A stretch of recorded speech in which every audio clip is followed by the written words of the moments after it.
மீனராசியில் பிறந்த நண்பர்களுடைய வாழ்க்கையிலையும் வாழ்வாதாரத்திலையும் மே மாதத்தில் இந்த பிரபஞ்சம் எந்த மாதிரியான ஒரு மாற்றங்களை தரப்போகுதுன்றது பற்றி தானுங்க முழுமையாக மே மாத பலன்களாக இந்த பதிவில் நம்ம பார்க்க போகிறோம் ஆதாரப்பூர்வமாக.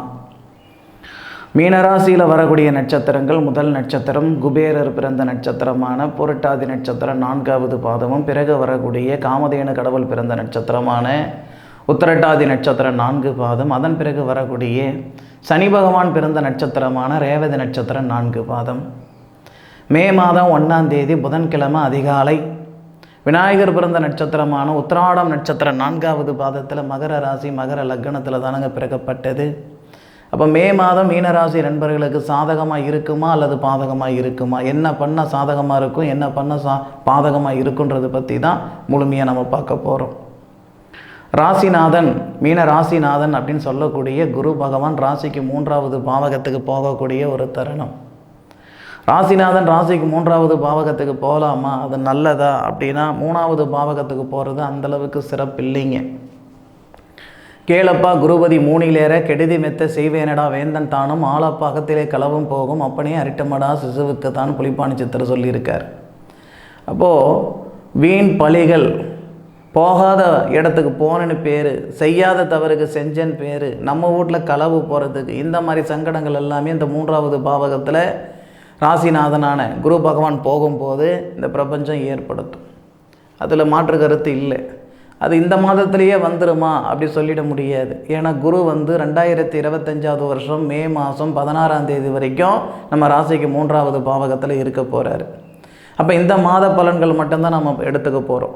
இந்த மாதம் முழுவதுமே நம்மளுடைய ராசிநாதனான குரு பகவான் ராசிக்கு 3வது பாவகத்தில் சூரிய பகவானுடைய சாரம் வாங்கி கார்த்திகை நட்சத்திரம் 2வது பாதத்தில் தான் இருக்க போகிறார். அப்போ இந்த பாதத்தில் மட்டும் பெரிய லெவலில் நமக்கு சங்கடம் ஒன்றும் வரப்போகிறதில்லை. ஏன்னா நம்ம ராசிக்கு 2வது பாவகத்தில் ராசிநாதன், உங்களுடைய ராசிநாதன் வாங்கிய சூரிய பகவானுடைய நட்சத்திரத்தில் தான் உங்கள் ராசிநாதன் இருக்கிறார். அப்பேற்பட்ட சூரியன் உங்களுடைய ராசிக்கு 2வது பாவகத்தில் உச்ச நிலையில் இருக்கிறார். இது 6வது பாவகத்துக்கு அதிபதி, சத்துரு ஸ்தானாதிபதினு சொல்லுவாங்க. ருணரோக சத்துரு ஸ்தானாதிபதி நம்ம ராசிக்கு 2வது பாவகத்தில் உச்ச நிலையில் இருக்கிறது ஒரு வகையில் நல்லது. அப்போ மே மாதம் 1ஆம் தேதியிலிருந்து மே மாதம் 14ஆம் தேதி வரை, இன்றைக்கி மே மாதம் 3 ஆகி போச்சு தேதி. அப்போ மே மாதம் 14ஆம் தேதி வரை நமக்கு சாதகமான நேர காலங்கள் தானுங்க, பாதகமான நேர காலங்கள் இல்லை. எந்த வகையில் சாதகமான நேர காலங்கள் அப்படின்னா, நம்மளுடைய முன்னேற்றத்துக்கு முட்டுக்கட்டியாக இருந்த தடைகள் நீங்கும், உடல் உபாதைகள் சரியாகும். 6வது பாவகத்துக்கு அதிபதி 2வது பாவகத்தில் உச்ச நிலையில் இருக்கிறார். அப்போது அந்த சூரிய பகவான் யாருடைய சாரம் வாங்கியிருப்பார்னா பரணி நட்சத்திரம் 2வது பாதத்தில் 16 டிகிரியில் உங்களுடைய ராசிக்கு 2வது பாவகத்தில் சுக்கிர பகவானோட சேர்ந்து இருப்பார். சகோதர ஸ்தானாதிபதினு சொல்லுவோம் இல்லைங்களா, சுக்கிரன். அந்த சுக்கிரன் ருணரோக சத்துரு ஸ்தானாதிபதினு சொல்லக்கூடிய சூரிய பகவான், இரு கிரகங்களும் உங்களுடைய ராசிக்கு 2வது பாவகத்தில் செவ்வாவுடைய ஆதிக்கத்தில் இந்த செவ்வாய் உங்களுடைய ராசியில் இருப்பார். இது ஒரு வகையில் நமக்கு சாதகமான நேர காலங்கள் தானுங்க. வேலை வாய்ப்பில் ஒரு சில சங்கடங்களெல்லாம் கொடுத்துட்டு இருந்திருக்கும் இல்லைங்களா, ஏற்கனவே 7 நாட்டு சனி இருந்ததுனாலேயோ அல்லது மற்ற கிரக அமைப்புகளாலேயோ. ஆனால் இந்த 14ஆம் தேதிக்குள்ளார வேலை வாய்ப்பில் இருக்கிற சங்கடங்கள் ஓரளவுக்கு சரியாகிறதுக்கான வாய்ப்புகள் கொடுக்கும். ஒரு தெளிவு கிடைச்சிடும். ஓ, நம்ம இதுதான் பண்ணணும் போல் இருக்குது, இதுதான் செய்யணும் போல் இருக்குது அப்படின்ற மாதிரி ஒரு தெளிவு கிடைச்சிடும். எல்லாருக்கும் எல்லா விதமான வளர்ச்சியும் இந்த பிரபஞ்சம் கொடுத்தாலும் ஒவ்வொரு நேரத்தில் தானே அந்த வளர்ச்சி கொடுக்க போகுது. எல்லாருக்கும் ஒரே நேரத்தில் அந்த வளர்ச்சி இந்த பிரபஞ்சம் கொடுக்க போகிறது இல்லையே. அப்போ மே மாதம் உங்களுக்கு இன்றைக்கி 3 ஆகி போச்சு. மே மாதம் 14ஆம் தேதிக்குள்ளார இன்னொரு 11 நாள் டைம் இருக்குது. அந்த 11 நாளுக்குள்ளார ஏதாவது ஒரு காலகட்டத்தில் இந்த பிரபஞ்சம் உங்களுக்கான ஒரு தருணத்தை ஏற்படுத்திடும். அதில் மாற்று கருத்து இல்லை. அதுபோக உங்களுடைய ராசிக்கு 2வது பாவகத்தில் இருக்கக்கூடிய அந்த சூரிய பகவான் தன்னுடைய சுயசாரம் வாங்கும் பொழுது, தன்னுடைய சுயசாரம் எப்போ சார் வாங்குறாரு அப்படின்னா 7ஆம் தேதியிலிருந்து 21ஆம் தேதி வரை, அதாவதுங்க மே மாதம் 7ஆம் தேதியிலிருந்து மே மாதம் 21ஆம் தேதி வரை கிட்டத்தட்ட நமக்கு ஒரு 13 நாள் 13 நாள்னு வச்சுக்கோங்களேன். அப்போது கார்த்திகை நட்சத்திரத்தில் சூரிய பகவான் வர்றாரு. 6 கிரகம் 6 சூரிய பகவானுடைய சாரத்தில் உங்களுடைய ராசிக்கு 2வது பாவகத்தில் கிட்டத்தட்ட ஒரு 6 நாட்கள், அதன் பிறகு 3வது பாவகத்தில் வரக்கூடிய தருணம். இப்படி வச்சுக்கோங்க. 7ஆம் தேதியிலிருந்து 21ஆம் தேதி வரைக்கும் வச்சுக்கோங்க. அரசாங்க உத்தியோகத்துக்கு முயற்சி பண்ணுறீங்களா, அல்லது அயல்நாடுக்கு போகிறதுக்கு வெளிநாட்டுக்கு போகிறதுக்கு முயற்சி பண்ணுறீங்களா, இது ரெண்டுத்துக்குமே இது நல்ல நேரம். மே மாதம் 7ஆம் தேதியிலிருந்து மே மாதம் 21ஆம் தேதி வரை அரசு சம்பந்தப்பட்ட வேலைகள் செய்கிறதுக்கோ, அரசியல் சம்பந்தப்பட்ட வேலைகள் செய்கிறதுக்கோ, அயல்நாட்டுக்கு போகிறதுக்கோ ஒரு நல்ல நேர காலங்கள் தானுங்க.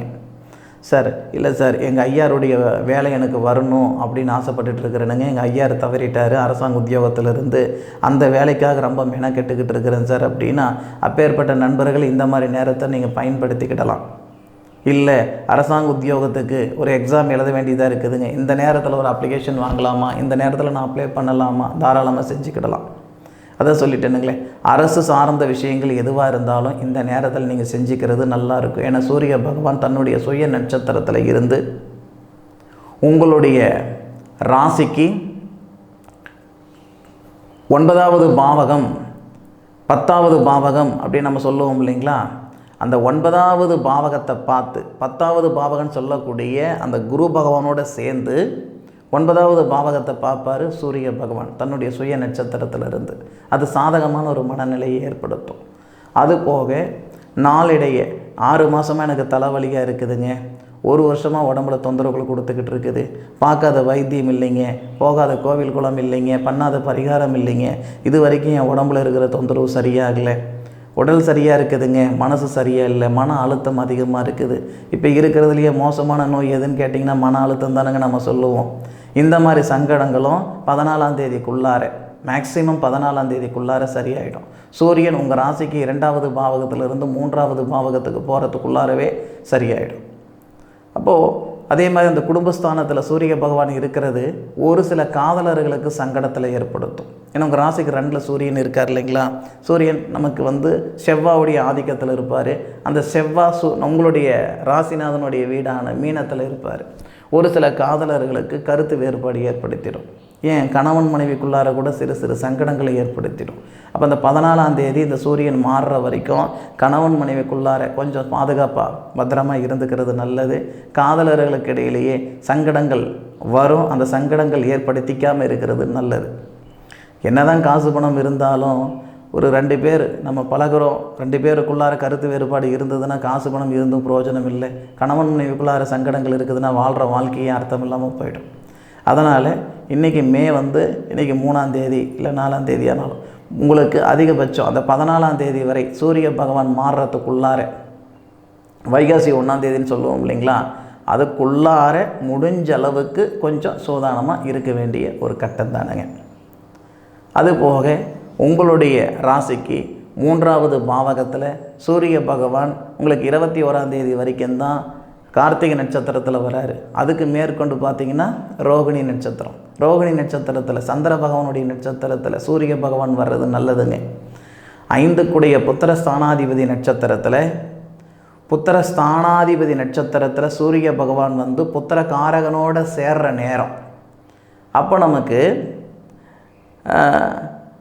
புத்திர பாக்கியத்தில் இருக்கிற சங்கடங்கள் சரியாகும். சார் அந்த டேட் எந்த டேட்டு சார் அப்படின்னா 21ஆம் தேதியிலிருந்து 31ஆம் தேதி வரை, மே மாதம் 21ஆம் தேதியிலிருந்து மே மாதம் 31ஆம் தேதி வரை இந்த மீன ராசியில் பிறந்த சகோதரன் சகோதரிகளுக்கு புத்திரபாக்கியம் இல்லாமல் சிரமப்பட்டுக்கிட்டு இருக்கிறோம். 5 வருஷம் ஆகிடுச்சு சார் கல்யாணம் ஆகிட்டு, 10 வருஷம் ஆகிடுச்சு சார் கல்யாணம் ஆகிட்டு, இது வரைக்கும் எங்களுக்கு குழந்தை பாக்கியம் இல்லாமல் ரொம்ப சிரமமாக இருக்குது, எத்தனையோ கோயில் குளம் பார்த்துட்டோம், எத்தனையோ வைத்தியம் பார்த்துட்டோம், இது வரைக்கும் எங்களுக்கு நல்லது நடக்கலை சார் அப்படின்னா நிச்சயமாக உறுதியாக சொல்கிறேன், இந்த தருணத்தில் உங்களுக்கு குழந்தை பாக்கியம் நிலைக்கிறதுக்கான வாய்ப்புகள் இருக்குது. மே மாதம் 21ஆம் தேதியிலிருந்து மே மாதம் 31ஆம் தேதி வரை உறுதியாக புத்திர செல்வம் பெறுகிறதுக்கு வாய்ப்பு இருக்குது. ஆதாரம் என்னன்னு கேட்டிங்கன்னா, புத்திரகாரகன் அப்படின்னு சொல்லக்கூடிய கிரகம் குரு, புத்திரஸ்தானாதிபதி அப்படின்னு சொல்லக்கூடிய கிரகம் சந்திரன், 6வது பாவகத்துக்கு அதிபதி ருணரோக சத்துருஸ்தானாதிபதி, நோய்காரகன் சொல்லலாம். அப்போது 6வது பாவகத்துக்கு அதிபதி சூரியன் புத்திரஸ்தானம் சொல்லக்கூடிய சந்திரனுடைய சாரம் வாங்கி புத்திரகாரகனுடைய ஆதிக்கத்தில் இருந்து உங்களுடைய ராசிக்கு 9வது பாவகத்தை பார்க்கக்கூடிய தருணம். 9வது பாவகத்துக்கு அதிபதி உங்கள் ராசியிலேயே இருப்பார். உங்களுக்கு அந்த கணக்கு புரியும்னு நினைக்கிறேன், அந்த கம்யூனிகேஷன் தெரியும்னு நினைக்கிறேன். அப்போது இது உண்மையிலேயே நல்ல ஒரு நேர காலங்கள் தானுங்க. அப்போது மே மாதம் முடிவுக்குள்ளார, மே மாதம் 31 தேதிக்குள்ளார மீனராசி நண்பர்கள் ஒரு நிம்மதியான சந்தோஷமான ஒரு பெருமூச்சு விடுற மாதிரி ஒரு சூழ்நிலைகள் இருக்கும். ஒரு மூச்சு விடுற அளவுக்கு நிச்சயமாக ஒரு நல்லது இந்த பிரபஞ்சம் கொடுத்துருக்கும்.